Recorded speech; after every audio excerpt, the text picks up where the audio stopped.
আমার সাথে ওনার কোনো সম্পর্ক নেই, বিশ্বাস করো প্লিজ। ঠিক আছে, করলাম বিশ্বাস, করলাম। আমি বিশ্বাস করি তোকে, করলাম বিশ্বাস। কথা রিপিট করা বন্ধ করো। আহনাফ অরুণিকার দিকে তাকিয়ে বলল, আমি পাগল হয়ে যাচ্ছি, তাই না?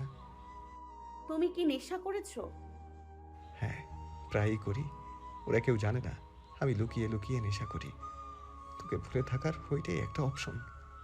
আমাকে কিছুদিন পর রিহাবে পাঠাবে। আমি চলে গেলে তোর কষ্ট হবে না? আমি তোকে ছাড়া কিভাবে থাকবো বল? সব ওই শিরিন সুলতানার দোষ। তুই জানিস আমাকে ওই শিরিন সুলতানা ঠকিয়েছে, আমাকে ড্রাগস দিয়ে দিয়ে পাগল বানিয়ে ফেলেছে। এখন আমি তো এসব ছাড়তেও পারছি না। অরুণিকা অবাক হয়ে আহনাফের দিকে তাকিয়ে রইল।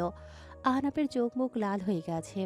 অরুণিকা চলে যেতে নেবে আহনাফ দ্রুত তার হাত ধরে বলল, আমাকে ফেলে কোথায় যাচ্ছিস? আমি কিন্তু মেরে ফেলবো তোর প্রেমিককে।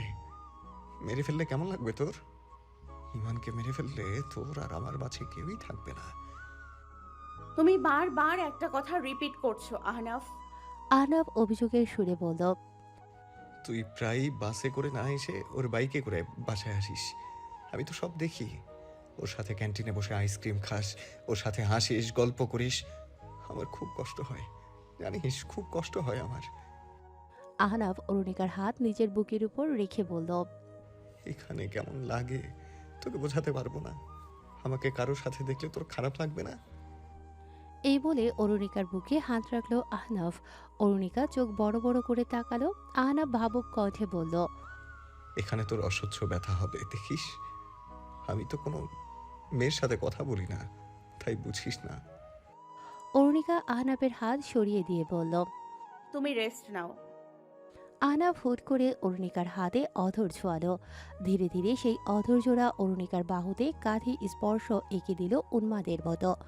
আহনাফের উষ্ণ নিঃশ্বাসের ধাক্কা গলা স্পর্শ করতে তাকে শরীরের সব শক্তি দিয়ে সরিয়ে দিল অরুণিকা। টাল সামলাতে না পেরে মেঝেতে পড়ে গেল আহনাফ। কাচের ভাঙা চুড়িগুলো পিঠে বিঁধে গেল তার।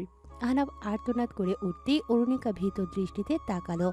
ব্যস্ত হয়ে টেনে ওঠালো আহনাফকে।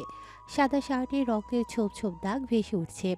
অরুণিকা দ্রুত হাতে আহনাফের শার্টের বোতাম খুলে শার্টটা বিছানায় ফেলে পিঠের দিকে তাকিয়ে আটকে উঠল। চুরির ভাঙা অংশ চামড়ায় ঢুকে না গেলেও খোঁচা লাগায় পিঠ ছিঁড়ে রক্ত গড়িয়ে পড়ছে। অরুণিকা নিজের কপাল চেপে ধরে বলল, তুমি কি শুরু করলে এসব? এর চেয়ে ভালো আমি তোমার নম্বরই না দিতাম। আহনাফ অরুণিকার দিকে তাকিয়ে বলল। ইমানের সাথে ওখানে থাকা এর চেয়ে বেটার ছিল, তাই না? অরুণিকা চেঁচিয়ে বলল। ইমান, ইমান, ইমান, কি শুরু করলে তুমি? আহনাফ হুট করে অরুণিকার অধর কামড়ে ধরল। অরুণিকা আহনাফের চুল খামচে ধরে ধাপাধাপি করতে লাগলো। আহনাফ তাকে ছেড়ে দিতে সে উঠে আহনাফের গালে চর বসিয়ে দিল। আহনাফ গাল ধরে স্থির দৃষ্টিতে অরুণিকার দিকে তাকিয়ে রইল। অরুণিকা শাড়ির আঁচল দিয়ে ঠোঁটে চেপে ধরে বলল। পশুর মতো আচরণ করছো তুমি। আহনাফ ঠান্ডা গলায় বলল। আমি একটু পাশে বসলে ছিটছিট করিস, আর ইমানের সাথে যখন হাসিস তখন। অরুণিকা চিৎকার করে বলল। ও তোমার থেকে হাজার গুণ বেটার। আহনাফের মেজাজ বিগড়ে গেল সাথে সাথে। সে অরুণিকার গাল শক্ত করে চেপে ধরে বলল। আমার চেয়ে ওই ইমান ভালো? হ্যাঁ, তুমি একটা সাইকো। ইমান তোমার চেয়ে অনেক বেশি ভালো। আহনাফ অস্থির কণ্ঠে বলল। আমি ঠিক ধরেছি, তাই না? তুই ওকে ভালোবাসিস? তুমি তো দেখছি মারাত্মক ঘাড়তারা। সত্যিটা বল। অরুণিকা এবার ধরা গলায় বলল। হ্যাঁ, ভালোবাসি আমি ইমানকে। আহনাফ অরুণিকাকে ছেড়ে উঠে দাঁড়ালো। অরুণিকা ছাড়া পেয়ে রুম থেকে বেরিয়ে পড়তেই আহনাফ চিৎকার করে উঠল।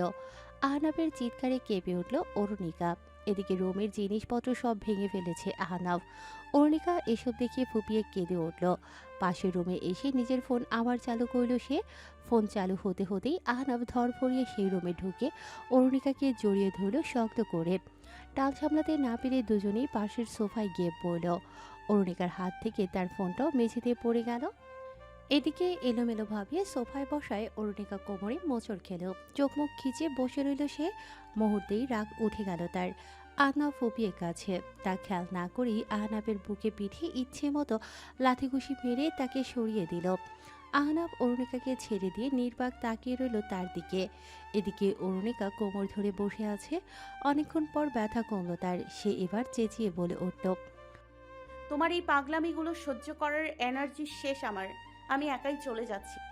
অরুণিকা উঠে দাঁড়াতেই আহনাফ তার হাত ধরে শীতল কণ্ঠে বলল, লাথি মারলি আমাকে? আমি তো তোকে জড়িয়ে ধরেছিলাম শুধু। অরুণিকা ক্ষীণ কণ্ঠে বলল, আমি খেয়াল করিনি, জাস্ট নিজেকে প্রোটেক্ট করেছি আমি। তুমি তো আমাকে মেরে ফেলতে চাইছো। আহনাফ বাঁকা হেসে বলল, এবার দেখ কিভাবে মারি। এমনভাবে মারবো ইমান কেন, কোনো ছেলেই তোর দিকে তাকানোর সাহস পাবে না। অরুণিকার পরনের শাড়ি দিয়েই তার হাত বেঁধে ফেলল আহনাফ। অরুণিকা চিৎকার করতেই তার মুখ চেপে ধরল সে। অরুণিকার চোখ বেয়ে জল গড়িয়ে পড়ছে। অসহায় দৃষ্টিতে তাকিয়ে আছে সে আহনাফের দিকে। আহনাফের হিংস্রতা আজ মাত্রা ছাড়িয়ে যাচ্ছে। সে অরুণিকার গলায় কামড় বসিয়ে দিয়ে ফ্যাঁসে কণ্ঠে বলল, ইমান তোকে দেখলেই বুঝবে আমাদের সম্পর্ক কেমন। এই বলে হাসল আহনাফ। এবার অরুণিকার হাতে কামড় দিতেই অরুণিকা আহনাফের কানের কাছে এসে চিৎকার করে উঠল। আহনাফ কানে হাত দিতেই অরুণিকা তার কনুই দিয়ে আহনাফের গালে ঘুষি মারল। আহনাফ গাল ধরে অরুণিকার দিকে রাগী দৃষ্টিতে তাকালো। মুহূর্তেই আরও আক্রমণাত্মক হয়ে উঠল সে। বেল্ট খুলে অরুণিকাকে মারতে যাবে, অমনি সে বেল্ট শক্ত করে ধরে ফেলল অরুণিকা। আহনাফ বেল্ট ছেড়ে অরুণিকার চুল ধরে তাকে নিজের কাছে টেনে এনে বলল, বল আমাকে ভালোবাসিস, বল। অরুণিকা ফোপাতে মাথা নেড়ে বলল, আমি ভালোবাসি তোমাকে। অরুণিকার মুখ থেকে এমন কথা শুনে আহনাফের ঠোঁটে হাসি ফুটে উঠল। সে অরুণিকাকে জড়িয়ে ধরে বলল, আমিও ভালোবাসি তোকে, খুব খুব ভালোবাসি। অরুণিকা সুযোগ বুঝে পাশে থাকা কাঠের ফুলদানি দিয়ে আহনাফের পিঠে আঘাত করতে ব্যথায় কুঁকড়ে উঠল সে। সাথে সাথেই ছেড়ে দিল অরুণিকাকে। ছাড়া পেয়ে অরুণিকা তার ফোন নিয়ে দৌড়ে বেরিয়ে গেল রুম থেকে। নিজের দিকে এক নজর তাকালো সে। শাড়ি ছাড়া গেট দিয়ে বের হবে কিভাবে? নিজেকে প্রচণ্ড অসহায় মনে হচ্ছে তার। কার সাহায্য চেয়েছিল সে? কেন আহনাফকে আসতে বলেছিল থানায়? অরুণিকা মাথায় হাত দিয়ে ফুপিয়ে কান্না করছে। কিভাবে সবাই তাকে এই মানুষটার সাথে সংসার করতে বলছে? কিভাবে থাকবে সে এই মানুষটার সাথে? এদিকে আহনাফ কয়েক পা এগিয়ে মেঝেতে বসে ফুপিয়ে কেঁদে উঠল, বলল, ওরু আমাকে রেখে যাস না, আমাকেও নিয়ে যা। অরুণিকা আহনাফের কণ্ঠ শুনে আটকে উঠল। দ্রুত বাড়ি থেকে বেরিয়ে গেল। গেটের কাছে এসে লজ্জায় বেরোতে পারছে না সে। কিন্তু ভেতরে থাকা মানুষটি যদি আবার তার উপর আক্রমণ করে বসে, সে এখন নিজের সম্মানের চিন্তা করবে নাকি জীবন বাঁচাবে? অরুণিকা শূন্য দৃষ্টিতে বুকে হাত রেখে ফুপিয়ে বলল, আল্লাহ আমাকে বাঁচাও, আমাকে বাঁচাও প্লিজ। আহনাফ দরজার কাছে এসে দাঁড়াতেই অরুণিকা গেট দিয়ে বেরিয়ে পড়ল। আর তখনই থমকে গেল সে। তুর্য আর ইভানের মোটর সাইকেল এসে থামলো গেটের কাছে। অরুণিকাকে এমন অবস্থায় দেখে তুর্য আর ইভান আটকে উঠল। তুর্য দ্রুত অরুণিকার কাছে আসতেই অরুণিকা ফুপিয়ে বলে উঠল। তুর্য বাঁচাও আমাকে। তুর্য তার জ্যাকেট খুলে অরুণিকার গায়ে ঝরিয়ে দিয়ে তার মাথায় হাত বুলাতে লাগলো। এদিকে আহনাফ হন্তদন্ত হয়ে বেরিয়ে তুর্য আর ইভানকে দেখে চমকে উঠল। তুর্য অরুণিকাকে জড়িয়ে ধরে রেখেছে দেখে মেজাজ বিগড়ে গেল আহনাফের। অরুণিকার হাত শক্ত করে ধরে বলল, আমার কাছে আয় ওরু। ইভান আহনাফের হাত ধরে শক্ত কণ্ঠে বলল, কি করছিস রাহু? ওকে বল আমার কাছে আসতে। তুই ওকে মেরেছিস? আমি ওকে মারিনি, ও উল্টো আমাকে মেরেছে। ও আমাকে লাথি মেরেছে। আর কি বলেছে জানিস? ও নাকি ইমানকে ভালোবাসে। আমি ওর হাজবেন্ড, ও আরেকজনকে কেন ভালোবাসবে? অরুণিকা তুর্যের পেছনে নিজেকে আড়াল করে ফোপাতে বলল, ও আমাকে বাধ্য করেছে বলতে। আমি 100 বার বলেছি আমি ইমানকে ভালোবাসি না, তবুও একই প্রশ্ন করছে। ও একটা পাগল, পাগল ও। আহনাফ হাত উঠিয়ে দিয়ে বলল, ওরু দেখ, আই এম সরি, তুই আমার কাছে আয়। তুর্য আহনাফকে ধাক্কা মেরে বলল। তুই আবার ড্রাগস নিয়েছিস? আহনাফ অরুণিকার দিকে তাকিয়ে আছে। ইভান আহনাফকে ধরে বলল। ভেতরে চল। আহনাফ ইভানকে ধাক্কা মেরে বলল, সর। ওরু আমার কাছে আসছে না, অথচ তুর্যের কাছে গেল কেন? আমি ভালোবাসি ওকে। ওকে বল আমার কাছে আসতে। ও না এলে আমি ড্রাগস নেওয়া ছাড়বো না। তুই না, তোর বাপ ছাড়বে। এই বলে ইভান আহনাফকে টেনে ভেতরে নিয়ে গেল। আহনাফ চেঁচিয়ে বলতে লাগলো, ও একটা। ইভান আহনাফকে ছেড়ে তার গালে চট বসিয়ে দিল। তুর্য ভেতরে এসে আহনাফের অবস্থা দেখে স্তব্ধ হয়ে গেল। অরুণিকা কানে হাত দিয়ে কাঁদতে কাঁদতে মাটিতে বসে পড়ল। আহনাফ ইভানের কলার ধরে বলল, তুই আমার গায়ে হাত তুলছিস? এই হাত তোর ইমানের জন্য উঠছে না? ওই ছেলে আমার বউকে চুরি করে ফেলেছে। ওকে বল আমার জিনিস আমাকে ফেরত দিতে। ওরু আমাকে ভালোবাসে না, ওই ছেলের সাথে। তুর্য আহনাফের নাক বরাবর ঘুষি মেরে চিৎকার করে বলল। মুখ সামলে কথা বল, নয়তো একদম মেরে ফেলবো তোকে আমি। মুহূর্তেই আহনাফ আর তুর্যের মধ্যে ভয়ঙ্কর ধস্তাধস্তি শুরু হয়ে গেল। ইভান তাদের আটকাতে গেলে ইভানকেও ধাক্কা দিয়ে ফেলে দিল আহনাফ। অরুণিকা ভেতরে ঢুকেই এই দৃশ্য দেখে তুর্যকে আহনাফের কাছ থেকে ছাড়ানোর চেষ্টা করতে লাগলো। এক পর্যায়ে বাগানে থাকা চেয়ার উঠিয়ে আহনাফের পিঠ বরাবর ছুঁড়ে মারল সে। আহনাফ আঘাত পেয়ে সাথে সাথেই তুর্যকে ছেড়ে দিল। এরপর হাঁটু গেড়ে মাটিতে বসে পড়ল। দু হাত দিয়ে নিজের পিঠ আঁকড়ে ধরে যন্ত্রণায় কাতরাচ্ছে সে। অরুণিকা গালে হাত দিয়ে দাঁড়িয়ে রইল। তুর্য কয়েক পা পিছিয়ে নিজের শরীরের ভার ছেড়ে দিল। ইভান সাথে সাথেই তুর্যকে ধরে ফেলল।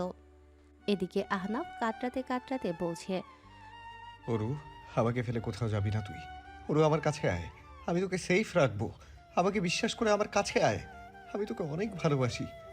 অরুণিকা আহনাফের কথা শুনে ধপ করে মাটিতে বসে পড়ল। ফুপিয়ে কাঁদতে কাঁদতে আকাশের দিকে তাকিয়ে বলল, আমাকে একটু শান্তি দাও আল্লাহ, প্লিজ প্লিজ আমাকে শান্তি দাও, আমাকে বাঁচাও। অরুণিকা চিৎকার করে উঠল। অরুণিকার চিৎকার শুনে শান্ত হয়ে গেল আহনাফ। নিজের মুখ চেপে ধরে উঠে বসল। তুর্যের দিকে অসহায় দৃষ্টিতে তাকিয়ে হাত এগিয়ে দিল। তুর্য দ্রুত এসে তার হাত ধরতেই আহনাফ বলল, দেখ না ওর কি হয়েছে, কিভাবে চিৎকার করছে। ওর কাছে যা, ও তোকে বিশ্বাস করে। আমার কাছে তো আসতেই চায় না। আমি ভেতরে যাচ্ছি, ওকে নিয়ে আয় বাসায়। এভাবে বাইরে থাকলে ঠান্ডা লাগবে ওর। তুই জানিস না অল্পতেই ঠান্ডা বাঁধিয়ে ফেলে ও। তুর্য আহনাফের হাত ধরে তাকে টেনে উঠিয়ে বলল। আগে তুই চল, আমি ওকে পরে আনবো। আহনাফ মাথা নেড়ে বলল, আগে ওকে যেতে বল। ও যদি আবার আমাকে ফেলে চলে যায়, ওকে বল না আমার কাছে থাকতে। ও তোর কথা শুনবে, আমি ওকে ছাড়া থাকতে পারছি না তুর্য। ওকে বল আমার চোখের সামনে বসে থাকতে। আমি ওকে একদম ছোবো না, শুধু দেখে থাকবো। তুর্য আর ইভান এবার জোর করে ভেতরে নিয়ে গেল আহনাফকে। আহনাফ উন্মাদের মতন বলতে লাগলো, বল না ওকে আসতে, ওকে বল না। ও যদি ইমানের কাছে চলে যায় কি করব আমি? তুর্য ভেতরে ঢুকে ধপ করে মেঝেতে বসে পড়ল। আহনাফ তুর্যের হাত ঝাঁকিয়ে পুনরায় একই কথা বলল। তুর্য মাথায় হাত দিয়ে কাপা কণ্ঠে ইভানকে বলল। যা, ওকে নিয়ে আয়।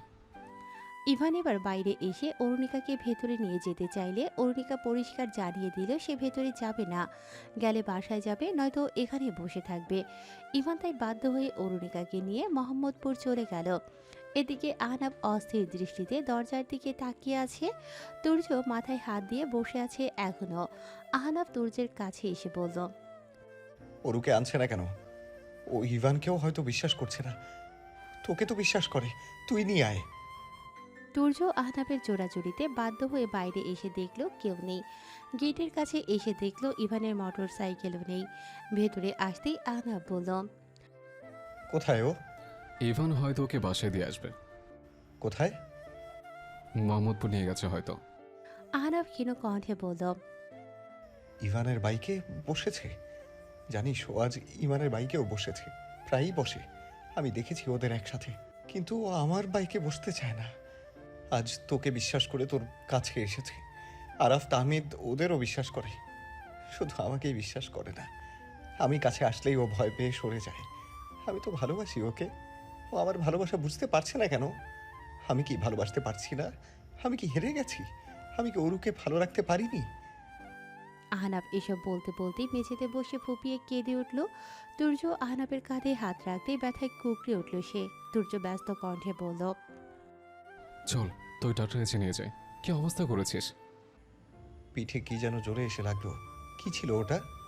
কিছু না। না, তুই তো দেখেছিস, তোর উপর রেগে গিয়েছিলাম তখন। কি যেন লাগলো, ব্যথা করছে তো অনেক। তোর পিঠে রক্ত কেন?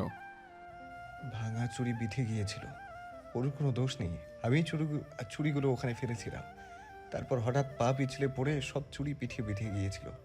কিন্তু জানিস, ওরু আমাকে এখনো ভালোবাসে। ওই আমাকে টেনে তুলেছিল। এই বলে আহনাফ হাসতে লাগলো। তুর্য স্থির দৃষ্টিতে তাকিয়ে রইল আহনাফের দিকে।